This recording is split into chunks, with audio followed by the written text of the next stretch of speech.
పరిశుద్ధుడా, నమ్మకమైన దేవా, మీకు స్తోత్రం. ఈ సమయంలో మీ మాట నాకు మా అందరికీ దీవెనకరంగా చేయండి, ఆశీర్వదించండి.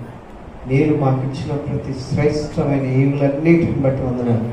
మీ సన్నిధితో మా అందరిని ఆశీర్వదించండి, మేలుతో తృప్తిపరచండి. పరిశుద్ధాత్మ దేవా, మీ మాట విన్న ప్రతి ఒక్కరి జీవితంలో ఒక నూతనమైన అద్భుతం కార్యం జరిగించి ఆశీర్వదించండి. యేసు ఘనమైన నామములో నిలిచినాము తండ్రి, ఆమేన్. యోవేలు గ్రంథంలోని కొన్ని విషయాలు జ్ఞాపకం చేస్తున్నాను.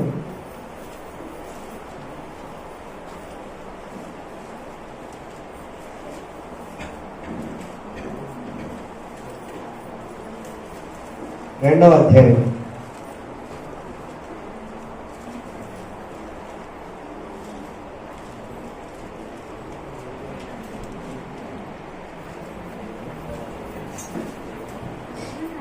పద్దెనిమిదవ వచనం, 19వ వచనం, 20-21 వచనాల వరకు చదువుదాం. అప్పుడు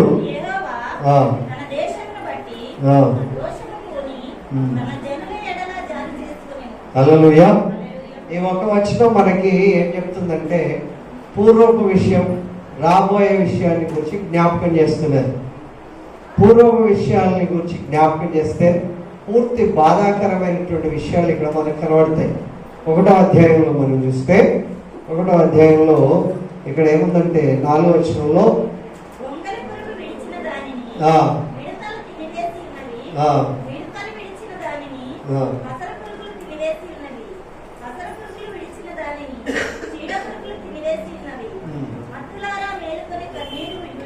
ఇక్కడ అంతా ఈ భావం అంతా కూడా మనకి ఒక దుఃఖకరమైనటువంటి పరిస్థితిని, లేకపోతే ఏ రకమైన ఫలభరితంగా లేనటువంటి దాన్ని, ఒకవేళ ఉంటే అదంతా కూడా పాడు చేసినటువంటి విషయాల్ని ఈ అధ్యాయం మనకి జ్ఞాపకం చేస్తూ ఉంది.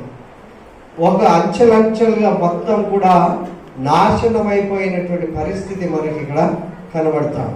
అంచెలంచెలుగా పూర్తిగా నాశనం అయిపోయేటువంటి స్థితి ఇక్కడ మనకు తెలియజేయబడుతుంది.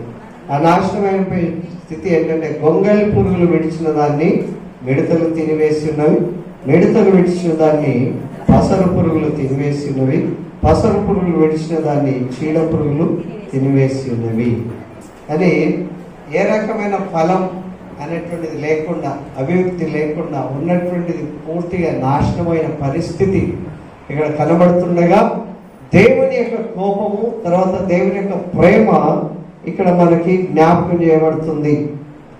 అదే దేవుని వాక్యంలో 18వ వచనంలో, అప్పుడు యెహోవా తన దేశం బట్టి రోషము పూని తన జనుల ఎడల జాలి చేసి కొనెను.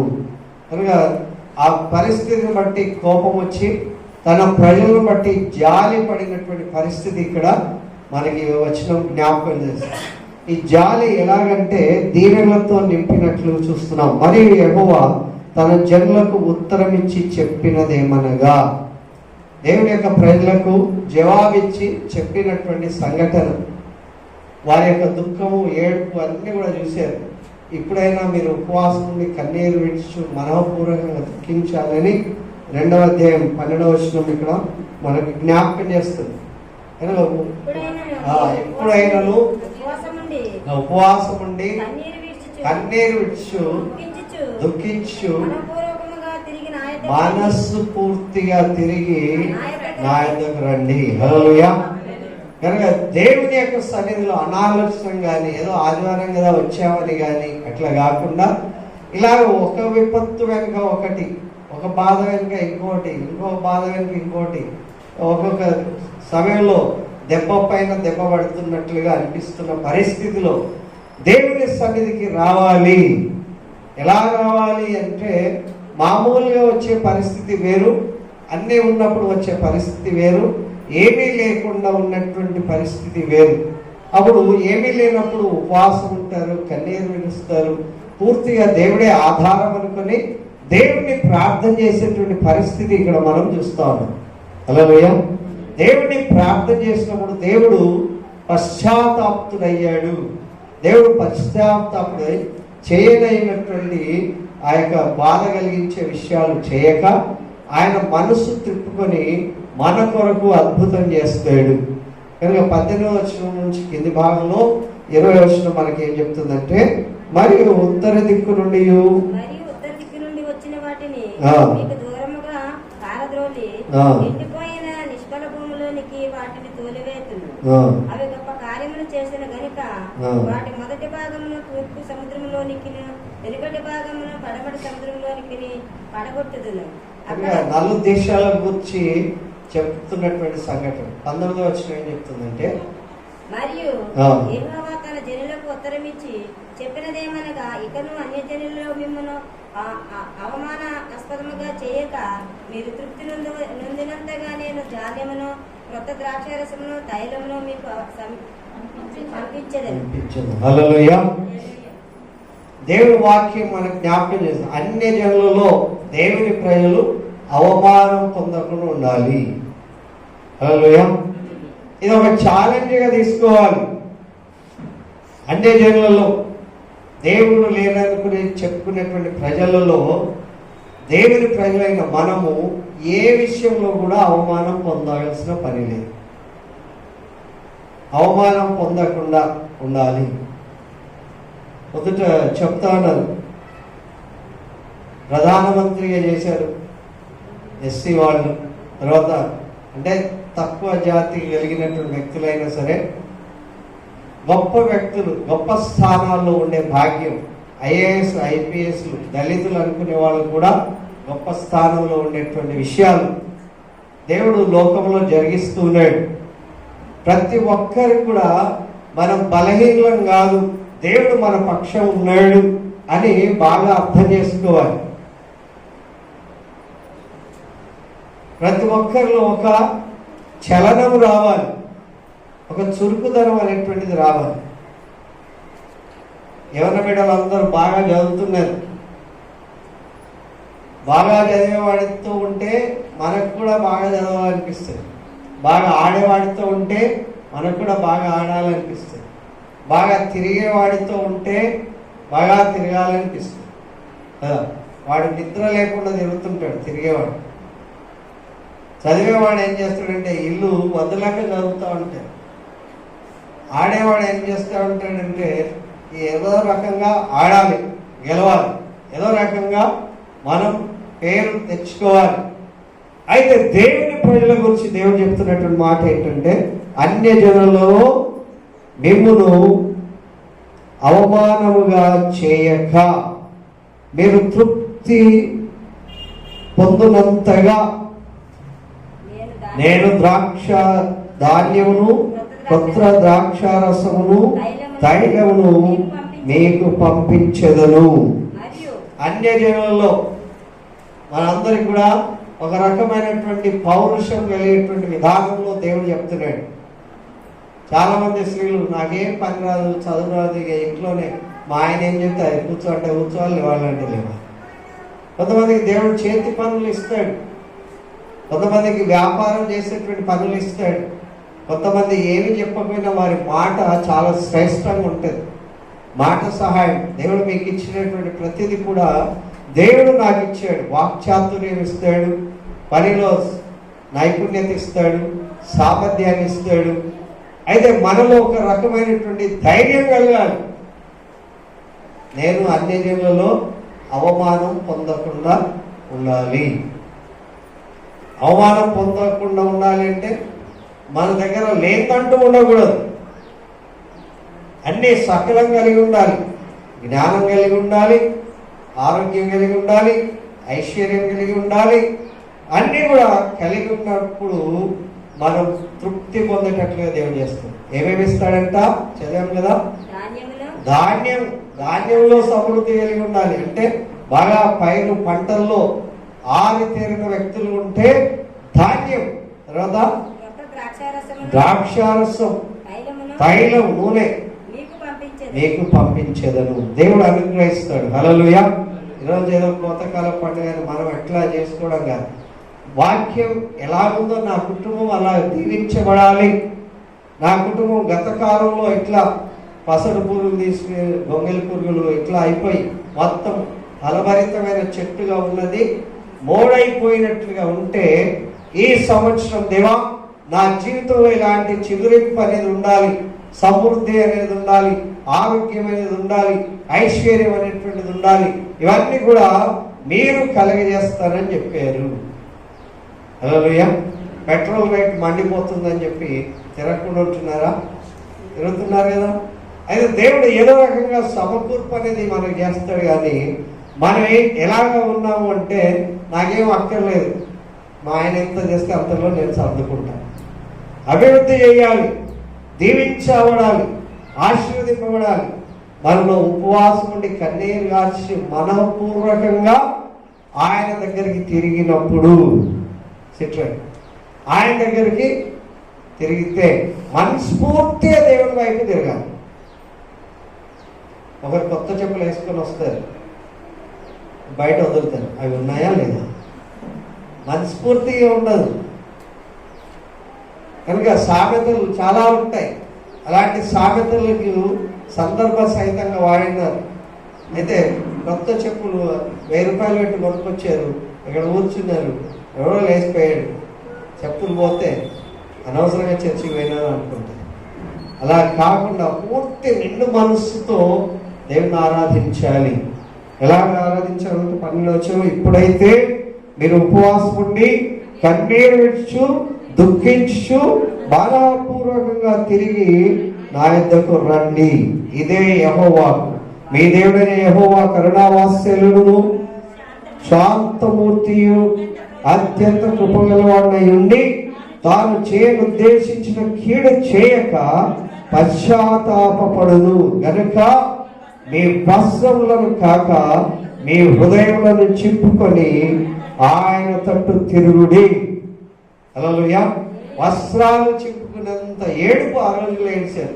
ఆ వస్త్రాలు చింపుకున్నా సరే వాళ్ళ ఏడుపు నిజమైన ఏడుపు కాదని వాళ్ళు గ్రహించి, మీ వస్త్రాలు చింపుకోవద్దు, ఏం చింపుకోవాలి?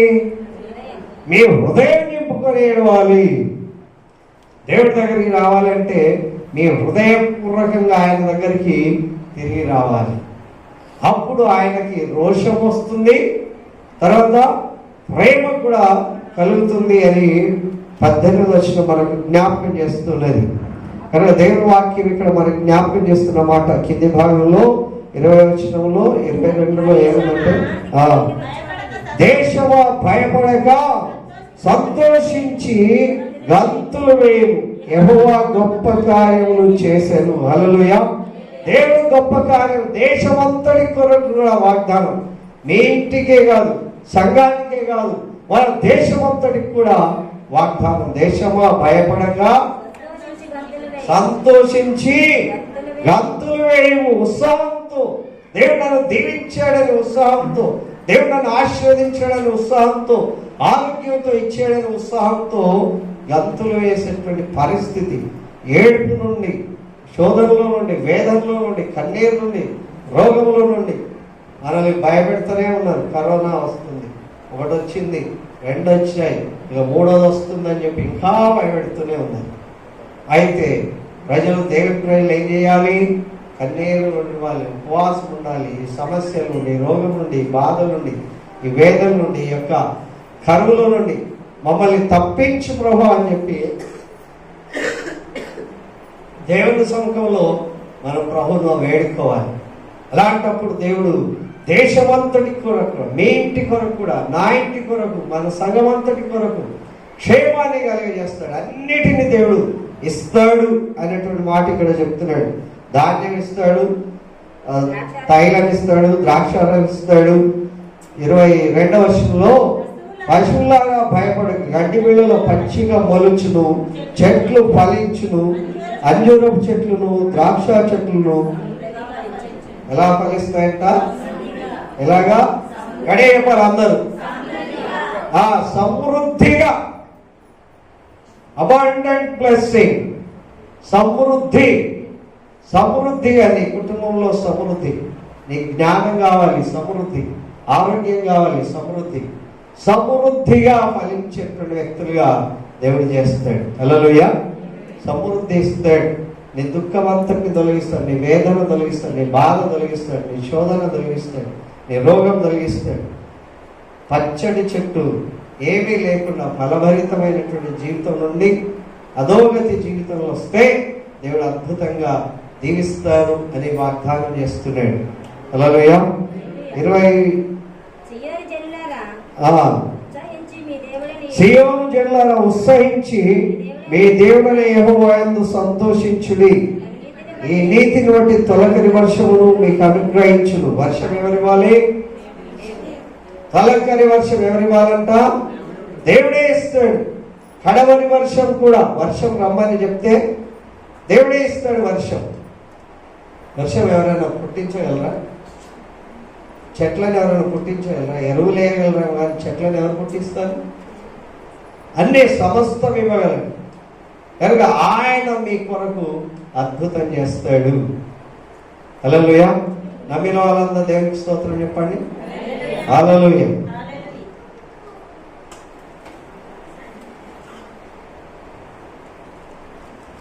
కనుక దేవుడి యొక్క నమ్మకత్వాన్ని చూడాలి. ఒకవేళ మనకు కలగట్లేదు అంటే మనలో ఏదో పొరపాటు ఉందని అర్థం చేసుకోవాలి. మనకు కలగట్లేదు. దేవుడు ఇచ్చేవాడు, జ్ఞానం ఇచ్చేవాడు, ఆరోగ్యం ఇచ్చేవాడు, ఐశ్వర్యం ఇచ్చేవాడు, సంపద ఇచ్చేవాడు. మీరేం చేతి వృత్తులు చేస్తున్నా వాటికి కావాల్సిన జ్ఞానం ఎవరివ్వాలి?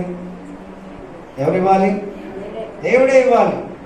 కానీ జ్ఞానం సంపన్నులుగా దేవుడు మనల్ని చేస్తాడు. 24 వచనం చాలా ప్రాముఖ్యం. కొత్త ద్రాక్షారసము, కొట్లు కొట్లు కొట్లు అంటే పెద్ద పెద్ద గిడ్డంగులు. FCI, food corporation of India. ఆ పెద్ద పెద్ద కొట్లు ధాన్యముతో నిన్నును, కొత్త ద్రాక్షారసమును, కొత్త తైలమును, ఆ గానుగకు పైగా పొర్లి పారును, ఓవర్ఫ్లోయింగ్ జాయ్. పొర్లి పారటంత దీవెను, పొర్లిపోయేంత దీవెను. దేవుడు ఇచ్చినటువంటి ప్రతిదానికి మనం కృతజ్ఞత చెప్తే దేవుడు ఆ రీతిగా మనల్ని ఆశీర్వదిస్తాడు. పాతది కాదంట, ఎలాంటిది? కొత్తది. కొట్లు కొట్లు ధాన్యముతో నింపుతారు. గిడ్డంగులు చేస్తారు, వాటిని నింపుతూనే ఉంటారు. ఆ గిడ్డంగుల్లో చూసి అబ్బా ఇంత ఉంది, ప్రాణమా ఎనుము రాగము సుఖించు. అక్కడ దేవుడిని మర్చిపోయినందువల్ల వెరివాడా అన్నాడు. వెరివాడా నీ ప్రాణం నాది అన్నాడు. తినాలి అంటే కూడా ఏముండాలి? దేవుని యొక్క అనుగ్రహం ఉండాలి. కనుక కొత్త ద్రాక్ష రసమును, కొత్త అన్ని కూడా ఎవ్రీథింగ్ న్యూ. ఇదో పాత గతించను, సమస్తం కొత్తగా, కొత్తగా, కొత్త ఆరోగ్యం, కొత్త ఆనందం, కొత్త ఐశ్వర్యం. కనుక అది 24 వచనంలో కొట్లు ధాన్యంతో నిండును, కొత్త ద్రాక్షారసమును, కొత్త తైలమును గానుగకు పైగా పొర్లిపారు. మీరు కడుపార తిని తృప్తి పొంది మీ కొరకు వింత కార్యములు జరిగించిన మీ దేవుడైన యెహోవా నామమును స్తుతించునట్లు నేను పంపిన మిడతలను, గొంగళి పురుగులను, పసర పురుగులను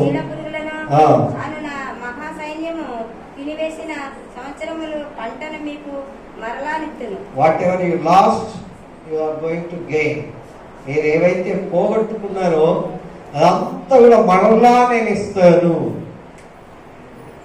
అనారోగ్యం వచ్చేసింది, ఆరోగ్యం పోగొట్టుకున్నాం, ధనం పోగొట్టుకున్నాం, ఇల్లులు పోగొట్టుకున్నాం, బంగారం పోగొట్టుకున్నాం. ఏమేమి పోగొట్టుకున్నారో అదంతా దేవుడు ఏం చేస్తున్నాడంట? మరలా ఇచ్చును. ఎవరు చెప్పారు ఈ మాట? ప్రధానమంత్రి మోడీ చెప్పాడా? దేవుడు చెప్పాడు. హల్లెలూయా. మోడీ అన్నారు దాచిపెట్టిన ధనాన్ని నేను ఇస్తా, అందరికీ వేస్తాను. ఒక్కడికన్నా ₹1 వేసాడా? వేయలేదు. 10 లక్షలని ఈయన చెప్పాడు, వేసారా? ఊరికి మనం వింటాం అంతే, ఆ అక్షరం తెలుసుకొని సంతోషిస్తాం. అయితే దేవుడు అయితే నమ్మదగిన వాడు. హల్లెలూయా. ఏది పోగొట్టుకున్నారో అదంతటిని ఏం చేస్తున్నాడంట? దేవుని వాక్యం ఇక్కడ చెప్తున్నటువంటి మాట ఏంటంటే చెప్పిన వింత కార్యములు 25వ వచనం ఏముందంటే, మీరు కడుపార తిని తృప్తి పొంది మీ కొరకు వింత కార్యములు జరిగించిన మీదేన యెహోవా నామమును స్తుతించినట్లు వింత కార్యాలు దేవుడు చేస్తాడు. ఎలాంటి కార్యాలు? ఎవరికి చేయని కార్యం దేవుడు నాకు చేస్తే నాకు ఒక వింత కదా. ఎవరు చేయని కార్యం దేవుడు మీకు చేస్తే మీకు అదొక వింత. ఆ వింత కార్యాలు దేవుడు మీ కొరకు చేస్తాడు. హల్లెలూయా. వింత కార్యాలు చేసే దేవుడు వింతలు జరిగిస్తాడు. దేవుడు వింతలు, ఇలాంటి వింతలు మేము ఎన్నడూ చూడలేదని సువార్తల పాఠాల్లో మనం చూస్తాం. అద్భుతాలు దేవుడు జరిగిస్తాడు. మనం అలాంటి దేవుడిని వదిలిపెట్టేసి మన ఇంట్లో మనమే మన బరువు మనమే మోసుకొని తంటాలు పడుతుంది. ఏదో రకంగా మిమ్మల్ని అందరినీ ప్రభు దగ్గరికి నడిపించాలనేటువంటి ఒక తాపత్రయంతో బైబిల్లో ఇలాంటి విషయాలు ఎక్కడ ఉన్నాయి, ఎలా ఉన్నాయి, ఎందుకు జరిగాయి అని చెప్పడానికి కొరకే ఈ యొక్క ఫలభరితమైనటువంటి సండే ఏర్పాటు చేసింది. ఇవన్నీ మాకు కావాలో లేకపోతే మీకు లేవని కాదు. దేవుడు ఇచ్చినటువంటి పండు, ఈ యాపిల్ పండు ఇది ఉందనుకోండి, దీన్ని మళ్ళీ తీసి ఒలిసి మళ్ళీ ఇట్లా ఎవరైనా పెట్టగలరా? అప్పుడప్పుడు అక్కడక్కడ ప్లాస్టిక్ కనబడుతుంది. మరి దాన్ని ఒలిస్తే ఏమైనా పండు వస్తుంది ఒక్కటన్నా? ఎవరైనా తినగలరా? ఇది ఎన్ని రోజులైనా సరే అందులో ఉండేటువంటిది అట్లా ఫ్రిడ్జ్లో పెట్టినట్లు ఉంటుంది. ఎంత ఒక పండును గురించి మనం ఆలోచన చేస్తాం, ఒక దానిమ్మ ఫలాన్ని చూసి ఆలోచిస్తే, ఒక దేవుని యొక్క సృష్టిలో ఇంత ఫలాలను మనం అనుభవిస్తున్నామంటే మళ్ళీ అది విప్పినామంటే మళ్ళీ దాన్ని అలాగే పెట్టలేని పరిస్థితి. దేవుడు ఇలాంటి వింత కార్యాలు మనందరి కొరకు చేస్తాడు.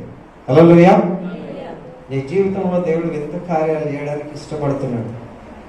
మీ దేవుడైన యెహోవా నామమును స్తుతించినట్లు ఆయన పంపిన మిడతలను, గొంగలి పురుగులను, పసరు పురుగులను, చీడ పురుగులను అను నా మహాశైలమును తినివేసిన సంవత్సరం పంటను నీకు మరలా ఇత్తును. నా జనులు ఇక ఎన్నటికి సెగ్గునొందరు. అక్కడ ఏంటి? నా జనులు అవమానం పొందరు. ఇక్కడ ఈ జనులు ఏంటి?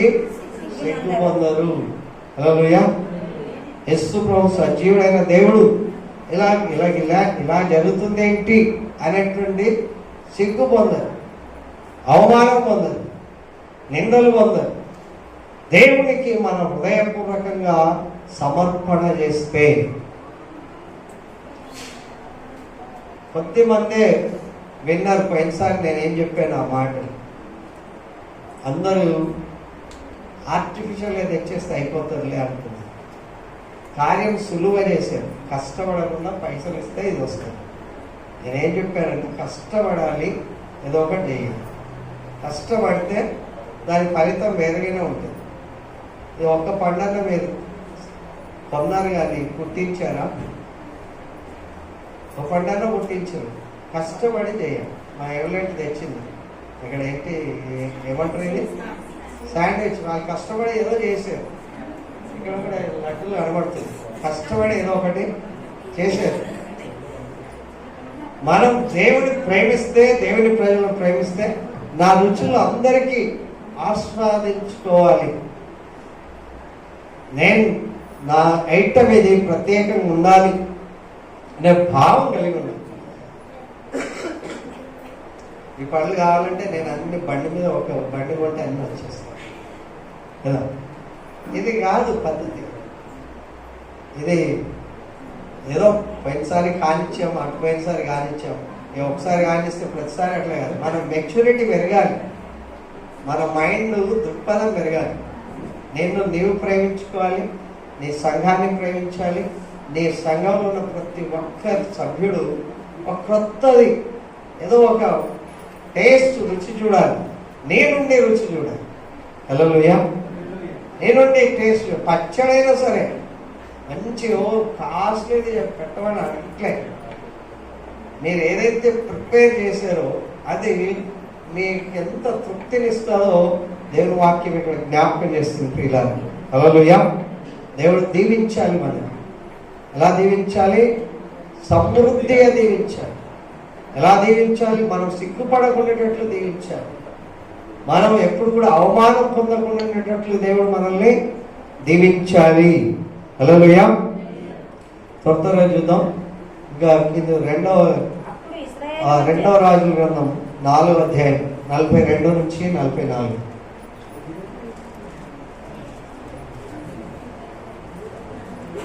రెండవ రాజుల గ్రంథం 4వ అధ్యాయం 42 నుంచి 44. మొదట పంట బాపతు యావల పిండితో చేయబడిన 20 రొట్టెలను, క్రొత్త గోధుమ వెన్నులను, కొన్ని పండ్లను తీసుకుని వచ్చి దైవజనుడైన అతనికి కానుకగా ఇయ్యగా అతడు జనుల భోజనము చేయుటకు దాన్ని వడ్డించమనెను. అయితే అతని పనివాడు 100 మందికి వడ్డించడం నీవు ఎంత అని చెప్పగా అతడు వారు తినగా మిగులునని ఎక్కువ సెలవించినాడు కనుక జనులు భోజనము చేయనట్లు వడ్డించమని మరలా ఆజ్ఞయించాను. పనివాడు వారికి వడ్డింపగా యెహోవా సెలవిచ్చినట్లు అది వారు తినిన తర్వాత మిగిలిపోయింది. హల్లెలూయా. సంతృప్తి దేవుని యొక్క సేవకుడికి తెచ్చారు. అక్కడ ఎన్ని తెచ్చారు?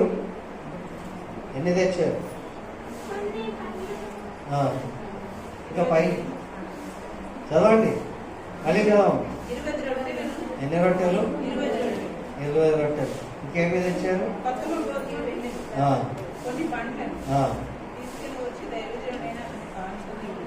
ఇవ్వగా ఆయన ఎంతమంది పెట్టమన్నారు?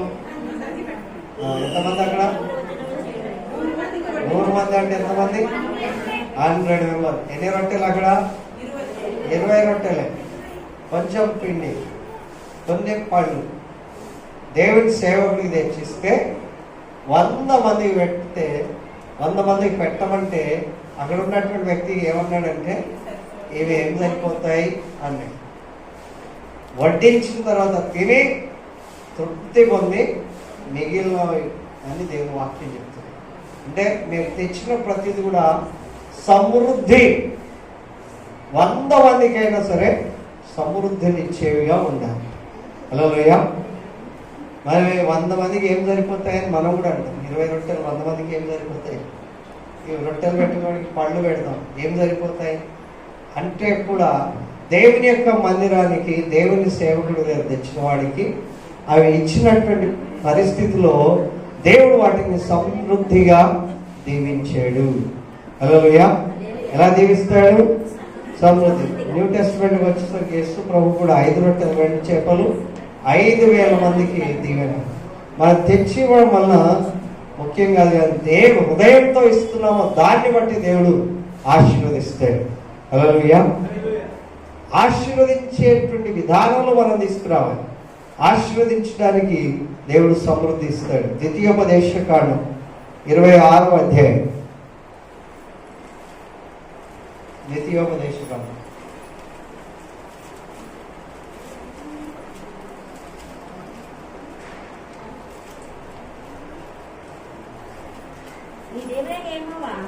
నీకు స్వాస్థ్యముగా ఇచ్చుతున్న దేశములకు నీవు వచ్చిన దాన్ని స్వాధీనపరుచుకొని దానిలో నివసించినప్పుడు ఈ దేవుడని యెహోవా నీకు ఇచ్చుతున్న నీ భూమిలో నుండి నీవు కూర్చుకొని భూఫలములన్నిటిలోనూ ప్రథమ ఫలములను తీసుకొని గంపలో ఉంచి నీ దేవుడని యెహోవా తన నామమునకు మందిరమును ఏర్పరచుకొని స్థలమునకు వెళ్ళి ఆ జన్మలలో నుండి యాజకుని యొద్దకు పోయి యెహోవా నేను వచ్చి ఉన్నానన్న సంగతి నేడు నీ దేవుడని యెహోవా సన్నిధిని ఒప్పుకొనుచున్నానని అతనితో చెప్పవలెను. యాజకుడు నేను వచ్చాను తెచ్చానని ఎవరితో చెప్పాలంట? యాజకుడితో చెప్పాను. నేను వచ్చాను, నేను తెచ్చాను. ఎట్లా తెచ్చాను? గంపలో పెట్టి తీసుకొని వచ్చాను. అదే దేవుని యొక్క సముఖానికి తీసుకొచ్చాను, మందిరంలోకి తీసుకొచ్చాను. చాలా మంది సేవకుడిని కలవకుండానే వెళ్ళిపోతారు. ఏం చేయాలి? సేవకుడిని కలవాలి.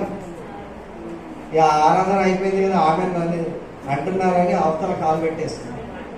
అలా కాదు. బైబిల్ ఏం చెప్తుందంటే నీవు దీవెనలు నీ ఎంత రావాలి అంటే సేవకుడినితో కలవాలి. ఏ చర్చిలో అయినా సరే, ఏ చర్చిలోనే కాదు, చాలా చోట్ల ఏం చేస్తారంటే పాస్టర్లు చాలా జనం ఉంటారు, కలవడానికి వీలు కలగదని ఆ నిలువటం చేసుకొని ఆమెననే డాక్సాలజీ పాట పాడుతున్నప్పుడు వాళ్ళు నడిచి వెళ్ళిపోయి ఆ గుమ్మం ముందట నిలబడతారు. అప్పుడు వెళ్ళే జనులందరూ ఆయన కలిసి వెళ్తారు. ఆ పాస్టర్ మీకు కనబడాడు ఇక్కడ స్టేజ్ మీద. ఎక్కడ కనబడతాడంటే గుమ్మం దగ్గర కనబడతాడు. ఆ గుమ్మం దగ్గర కనబడినప్పుడు మీరు అందరూ కలవచ్చు. అలా నేను కూడా ఏం చేయాలి అంటే ఆమెననే పాట పాడతాం కదా, ఆఖరి పాట. ఆ పాట వీళ్ళు ఎవరన్నా అందరూ పాడుతూ ఉండగా నేను వెళ్ళిపోయి ఎక్కడ ఉండాలి, ఆ గుమ్మం దగ్గర ఉంటే మీరు అందరూ బయటికి వెళ్తూ నన్ను గెలవాలి. యాక్చువల్గా ఇది ఇలా గెలవాలి, కానీ ఈ అందరికి సులువు పద్ధతి కొరకు అట్లా చేసేది. కనుక యాజకుడిని ప్రతి ఒక్కరు కూడా కలవాలి, నేను వచ్చానని చెప్పాలి. అదే అటెండెన్స్. నేను వచ్చాను, నేను చూడలేదా, నేను తలేసుకొని పొగగా అక్కడికి కిందికి ఉంటే నేనేం చూస్తాను. అప్పుడప్పుడు పేర్లు కూడా ఒక్కొక్కసారి సడన్గా గుర్తుకు రావు. మనిషి గుర్తుంటాడు, పేరు ఒకసారి గుర్తుకు రావు. అలాంటి పరిస్థితులు, అలాంటి దీవెనకరమైనటువంటి ఈ 1 నుంచి 11 వచనాలు ఈ భాగం అంతా కూడా మనకు దీవెనకరము. తర్వాత ఇంకా చదవండి. యాజకుడు ఆ గంపని నీ చేతిలో నుండి తీసుకొని నీ దేవుడని యెహోవా బలిపీఠం ఎదుట ఉంచగా, నీవు నా తండ్రి నశించుచున్న ఆరామీ దేశస్థుడు అతడు ఐగుప్తులకు వెళ్ళాను. కొద్దిమందిలో సిరియన్ అంటే వేరే దేశస్థుడు, ఆ ఊరి వాడు కాదు, వేరే దేశస్థుడు. వేరే దేశస్థుడు కూడా తీసుకురావచ్చు అని దేవుని వాక్యం చెప్తుంది. హల్లెలూయా. మనం ఎక్కడికో పోతాం, ముంబైకి, అక్కడ చర్చికి పోవాలా లేదు? మేము హైదరాబాద్లోనే ఇస్తాం, మేము ముంబైలో ఇవ్వమంటే ఎక్కడ తింటారు మీరు? ముంబై పోయిన ముంబైలో తింటారా, హైదరాబాద్లో తింటారు? చాలామంది ఏమనుకుంటారంటే మేము ఎక్కడో ఊరికి పోయినాం, అక్కడనే తింటే అక్కడికే పంపిస్తాం. అది కాదు, నువ్వు ఎక్కడైతే భోజనం చేస్తావో అక్కడ నీ యొక్క విషయాలన్నీ కూడా అక్కడ ఇవ్వాలి, అక్కడ సబ్మిట్ చేయాలి. తర్వాత అరామీ దేశస్థుడు ఒకడు వచ్చి అక్కడ నుండి స్టార్ట్ అయ్యాడు. ఐగుప్తునకు వెళ్ళాను. కొద్దిమందితో అక్కడికి పోయి పరవాసి అయి గొప్పదియు బలమైనదియు విస్తారమైనదియు నాకు జనమాయను. ఐగుప్తు అంటే తెలియని దేశానికి వెళ్ళాడు, అన్యుల దేశానికి వెళ్ళాడు. దేవుని యొక్క ప్రజలు ఉండే దేశం నుండి వేరే దేశానికి వెళ్ళి ఎలా అయ్యాడంట? ఏమన్నాడు అక్కడ? గొప్ప జనమైనాడు, బలమైన జనమైనాడు, విస్తారమైనదిగా ఆయన. ఒక్కడు ఒంటరి అయినటువంటి ఒకడు దేవుని యందు భయభక్తులు కలిగి వేరే దేశానికి వెళ్తే కూడా దేవుడు వదిలిపెట్టాడు. అర్థమవుతుందా? అరే గెట్ మై పాయింట్. ఓకే, మా అమ్మ నేర్చి నేను ఎట్లా పోవాలి, మా నాన్న నేర్చి ఎట్లా పోవాలి, వెళ్తే ధైర్యం చేసి వెళ్తే దేవుడు మాత్రం వదిలిపెట్టాడు. దేవుడు ఏం చేస్తాడంట? గొప్ప వ్యక్తిగా చేస్తాడు, గొప్ప జనంగా చేస్తాడు, అభివృద్ధి చేస్తాడు, విస్తరింపజేస్తాడు. తర్వాత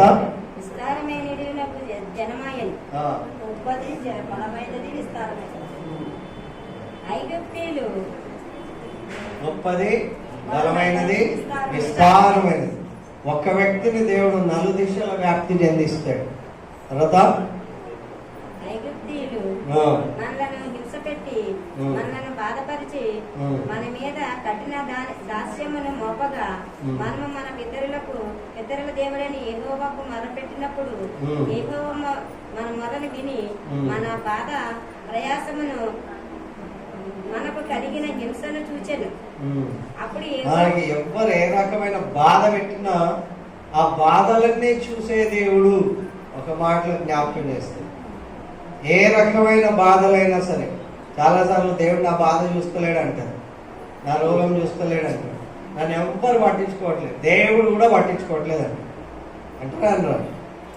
అలాంటి పరిస్థితుల్లో దేవుడు తప్పకుండా మన బాధలు చూస్తాడు, మన సమస్యలు చూస్తాడు, మన యొక్క వేదనలన్నీ కూడా చూస్తాడు. తర్వాత యెహోవా బాహుబలము వలన చాపిన చేతి వలనను మహా భయం వలనను ఉచ్చక్రియల వలనను మహత్కార్యముల వలనను ఐగుప్తులో నుండి మనలను రప్పించి ఈ స్థలమునకు మనలను చేర్చి పాలు తేనెలు ప్రవహించు దేశమైన ఈ దేశమును మనకిచ్చాను.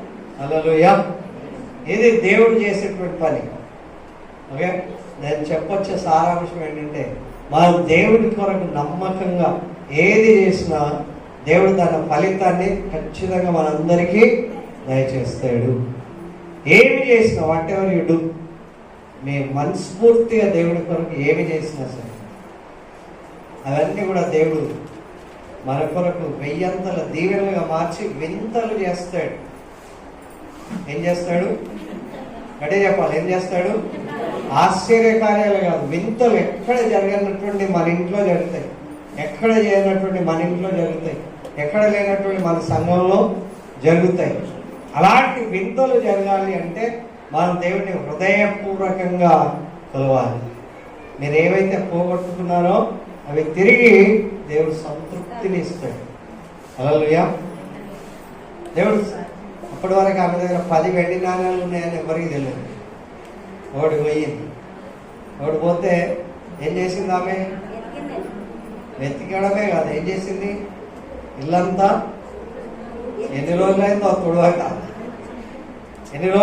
తుడవక కదా, కష్టపడ్డది.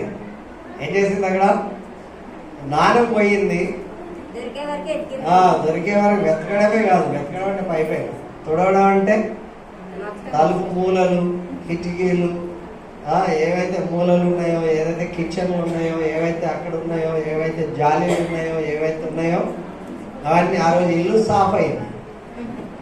ఏమైపోయింది? క్రిస్మస్ వస్తే మొదలు పెడతారు ఇల్లు శుభ్రం చేయడం. నేను ఒకసారి విజయవాడకు పోయినా, ఒక అతను హార్ట్ అటాక్ వచ్చి చనిపోతే వాళ్ళ ఇంటికి పోయినాం. నన్ను ఇంకొక ఆయన తీసుకుపోయాడు. వాళ్ళ ఇల్లు డోర్ తెరిచి చూస్తే ఇంటి తలుపు వెనకాల ఎంత పెద్దగా పాము పుట్టలాగా పేరుకుపోయింది చెత్త. ఆయన చూసి పాస్టర్ గారు వచ్చారు, ఏంటి ఇదంతా ఇలా పెట్టావేంటి అని వాళ్ళ అక్కని అంటాడు. ఏంటి అక్క ఇది ఇలా? ఏంట్రా మీ బావ ముడవనిస్తేనా లక్ష్యం పోతుందని చెప్పి ముడవనీయలేదు, ఇట్లా విరిగిపోయింది. చెత్త ఎంత ఉంటే అంత లక్ష్యం వస్తుందంటే ఆయనే పోయాడు. ఇక అంతా తీసేసి మొత్తం శుభ్రం. కొంతమంది అసలు తుడవరు, ఇక చూసినట్లే చూస్తారు. Where there is a cleanliness there is a godliness. ఎక్కడైతే శుభ్రత ఉంటుందో అక్కడ దేవుని సన్నిధి ఉంటుంది. హల్లెలూయా. కనుక ఎవరైనా అంత బద్ధకస్తులు ఎవరైనా ఉంటే కొంచెం సరి చేసుకోవాలి. మీ ఇంట్లోకి ఎవరు రావాలి? దేవుని సన్నిధి రావాలి. ఇంకా రూమ్ ఫ్రెషర్ కొడతారు కొంతమంది, అవి అప్పుడప్పుడు కొంతమందికి పడదు, జలుబు చేస్తాయి, కానీ కొంచెం లైట్గా అట్లా ఆ రకంగా శుభ్రం చేసుకోవాలి. శుభ్రం పరిశుభ్రం అని చెప్పి రాష్ట్రం కూడా ఎంత ఖర్చు పెడుతుంది ఊడడానికి బద్ధకం. అలా కాకుండా మనం దేవుని యొక్క దీవెనలు పొందాలంటే మన హృదయం శుభ్రంగా ఉండాలి, మనం శుభ్రంగా ఉండాలి, మన ఇల్లు శుభ్రంగా ఉండాలి, మన వాతావరణం శుభ్రంగా ఉండాలి, మన వంటలు శుభ్రంగా ఉండాలి, మన పనులు కూడా అన్నిటికంటే ముఖ్యం మన మైండ్ బాగా శుభ్రంగా ఉండాలి. హల్లెలూయా. ఏముండాలి? మైండ్ బాగా శుభ్రంగా ఉంటే దేవుడు అద్భుతంగా దీవిస్తాడు. హల్లెలూయా. కనుక ఈ ఫలాలు, ఈ ఫ్రూట్స్ అన్నిటిని బట్టి దేవుడు కలగజేసిన వాటన్నిటిని బట్టి వందనాలు. ఈ సంవత్సరం ఇలా కానిద్దాం. వచ్చే సంవత్సరానికి మీ అద్భుతమైనటువంటి తినుబండారాలన్నీ కూడా దేవుడి సముఖంలో తీసుకొస్తారని ఆశిస్తున్నాం. దేవుడు అద్భుతంగా మనల్ని దీవిస్తాడు. నా వాక్య భాగాలు ఏమేమి చెప్పానంటే యోవేలు గ్రంథం 2వ అధ్యాయం 18 నుండి 24 వచనాలు 25 వచనాల వరకు చెప్పాను. తర్వాత 2వ రాజుల గ్రంథం 4వ అధ్యాయం 42 నుంచి 44. ఇది వినిపోవడమే కాదు, మళ్ళీ ధ్యానం చేయాలి. నా ఇంట్లో ఇట్లా జరగాలి, నా కుటుంబంలో ఇలా జరగాలి, అందరిలో నాకు ఎప్పుడు కూడా సిగ్గు రాకూడదు, ఎప్పుడు కూడా నేను అవమానం పడకూడదు. మనం దేవుని విషయం సిగ్గుపడితే దేవుడు మన విషయమై కూడా సిగ్గుపడతాడు. ద్వితీయోపదేశకాండం 26వ అధ్యాయం 1 నుంచి 11 వచనాలు కూడా జ్ఞాపకం చేశాను. హల్లెలూయా. ప్రార్థన చేస్తాం. పరిశుద్ధుడా, నమ్మకమైన దేవా, మీకు స్తోత్రం. ఈ దినాన్ని బట్టి మీకు వందనాలు. మీ గొప్ప సంకల్పంతో ఈ దినం ఈ రీతిగా అందరూ ఉత్సాహంగా, ఆనందంతో, సంతోషంతో వారికి మీరు ఇచ్చిన దానిలో నుండి మీకు వారు సమర్పించడానికి తెచ్చిన ప్రతి విధం ఫలభరితమైన ఫలాలను బట్టి ఆరోగ్యకరమైనటువంటి, ఆనందకరమైనటువంటి తండ్రి మీ సన్నిధిని బట్టి వందనాలు. నేను 100 తిరిగి చెల్లిస్తానని చెప్పాను. అయ్యా ఆశీర్వదిస్తానని చెప్పారు, సిగ్గుపడనివ్వనని చెప్పారు, అవమానం పొందనివ్వనని చెప్పారు. ఆ రీతి దీవులతో నింపండి, ప్రతి ఇంటిని ఆశీర్వదించండి. ఎన్ని బండారాలు తెచ్చిన వాళ్ళందరినీ బట్టి వందనాలు, దీవించండి. ఈ వచ్చే ఫలితం అంతా కూడా ఈ యొక్క ప్రొజెక్టర్ కొరకు ప్రభా మేము వాడడానికి కృప చూపించండి. యేసు ఘనమైన నామములో అడుగుచున్నాం తండ్రి, amen. Praise the Lord. Hallelujah.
పరిశుద్ధుడైన దేవా మీకు స్తోత్రం. సమయంలో మీ సమర్పించినటువంటి కానుకలను బట్టి వందనాలు. కృతజ్ఞతార్పణలతో, దశమ భాగములతో, ప్రథమ ఫలములతో మీ సన్నిధిలో చేరిన మీరందరినీ ప్రత్యేకంగా ఆశీర్వదించి దీవించండి నాయన. అరుణ్ కుమార్ కొరకు ప్రార్థిస్తున్నాం. తన యొక్క అర్పణను సమర్పించుంటుండగా కానుకను బట్టి వందనాలు. వేయంతల సంతృప్తితో, సమాధానంతో, రక్షణతో ప్రభాతాన్ని దీవించండి. కుటుంబం అంతటిని ఆశీర్వదించమని వేడుకుంటున్నాం. రీతిగా దీవెన కొరకు ప్రార్థిస్తున్నాం.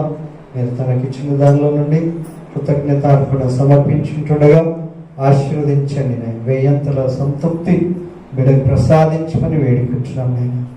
అదే రీతిగా మా ప్రీతం గారి కొరకు ప్రార్థిస్తున్నాం. ఆయన దశమ భాగం సమర్పించుంటుండగా దీవించమని వేడుకుంటున్నాం నేను. అయ్యా మీకు ఇచ్చుండగా ఆకాశ వాక్యులను విప్పుతానని చెప్పారు. అట్టి సంపూర్ణత్వాన్ని బిడ్డలందరికీ ప్రసాదించండి. ఎవరైతే ప్రభా తమ హృదయమాన మీ సన్నిధిలో మనస్సు పూర్తిగా మీకు సమర్పించారో వాళ్ళందరినీ బట్టి వందనాలు. కానుకలను బట్టి స్తోత్రం. అయితే ప్రభా ఈ దినం తెచ్చినటువంటి ఈ యొక్క అర్పణలన్నిటిని బట్టి వందనాలు. కోతకాల పండుగ తండ్రి ఈ దినాన్ని దీవించండి. ఈ ప్రతిదీ కూడా శ్రేష్టమైన ప్రతి ఏవి పరసంబంధమైన మీ నుండి కలిగినందుకు స్తోత్రం. ఏవైతే ప్రభా మీకు ఇచ్చారో నూరంతల ఫలితం వారికి ప్రసాదించండి. దీవెనకరంగా చేయండి. మీ మందిరం ఆవరణలోనికి, మీ బలిపీఠం దగ్గరికి, పరిశుద్ధ స్థలంలోనికి, యాజకుని సన్నిధికి తేబడిన ప్రతి అర్పణ మేము దీవిస్తానని చెప్పారు. ఆ రీతిగా దీవించండి. ఇక ఏడుపు అనేది ఉండదు, కష్టం అనేది ఉండదు, వేదన అనేది ఉండదు, బాధలు ఉండవు. మీ ప్రజలు ఎన్నడూ సిగ్గు పొందరు అని మీ లేఖనం చెప్తున్నందుకు అవమానం పొందరని చెప్పారు. అందరికంటే మిన్నగా, ఉన్నతంగా, అద్భుతంగా వింత కార్యాలు చేస్తానని చెప్పారు. అదే రీతిగా దీవించమని యేసు సమృద్ధి గల నామములో అడుగుచున్నాం తండ్రి, ఆమేన్. పరలోకమందున మా తండ్రి, మీ నామం పరిశుద్ధపరచబడును గాక, మీ రాజ్యం మాకు వచ్చును గాక, మీ చిత్తం పరలోకమందు నెరవేరినట్లు భూమి మీద నెరవేరును. అనుదిన ఆహారం నేడు మాకు దయచేయండి. మా రుణస్తులు మేము క్షమించే ప్రకారం మా రుణం క్షమించు. మమ్మల్ని శోధనను తప్పించు. ఎందుకంటే రాజ్యం, శక్తి, బలమైన నిరంతరం మీరైన స్వామి, ఆమేన్. ఇప్పుడు మన తండ్రి అయిన దేవుని ప్రేమ, యేసు క్రీస్తు ప్రభు యొక్క కృప, పరిశుద్ధాత్మని యొక్క అన్యోన్య సహవాసం మనకు, ఆయన ప్రేమిస్తున్న సకల పరిశుద్ధులకు, ఈ దినం రాలేనటువంటి వారందరికీ కూడా దేవుని యొక్క కరుణాస్తం సదా తోడై ఉండి కాపాడును గాక. ఆశీర్వాదముల్ మా మీద వర్షింపచేయుమీశా, ఆశతో నమ్మియున్నాము నీ సత్యవాగ్దానము